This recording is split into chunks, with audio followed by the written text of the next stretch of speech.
দেশের একমাত্র পাহাড়ি দ্বীপ যেন অভিভাবকহীন একটি উপজেলা। ঈদের ষষ্ঠ দিন মহেশখালী জেটিতে পর্যটকের ভিড়, জনদুর্ভোগে দ্বীপবাসী।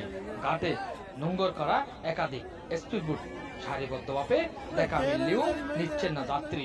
এই নিয়ে বারবার অভিযোগ তুললেও উপজেলা প্রশাসন কোনো মতো আমলে নেন না। তবে ঘাটের এমন দৃশ্যের জন্য উপজেলা প্রশাসন দায় এড়াতে পারে না। জেটিতে আটকা পড়া পর্যটকের পাশাপাশি রয়েছে বিভিন্ন শ্রেণীর মানুষ, এমনকি সরকার বেসরকারি কর্মকর্তা কর্মচারী সহ রোগী রয়েছে। এদিকে ঘাট কর্তৃপক্ষ প্রতাপশালী বিদায় প্রতিনিয়ত হেনস্থার শিকার হচ্ছেন সাধারণ যাত্রীরা। ষষ্ঠ মহলের দাবি, উপজেলা প্রশাসন একটু কঠোর হলে এসব কার্যক্রম থেকে রেহাই পাবে দ্বীপবাসী। অবস্থা থেকে পরিত্রাণ পেতে শীঘ্রই মহেশখালী টু কক্সবাজার সেতু দাবি তোলেন। এই দাবিটা আজকের না, দীর্ঘ 90 দশক থেকে এই দাবি নিয়ে বিভিন্ন পেশার মানুষ উজ্জীবিত হয়।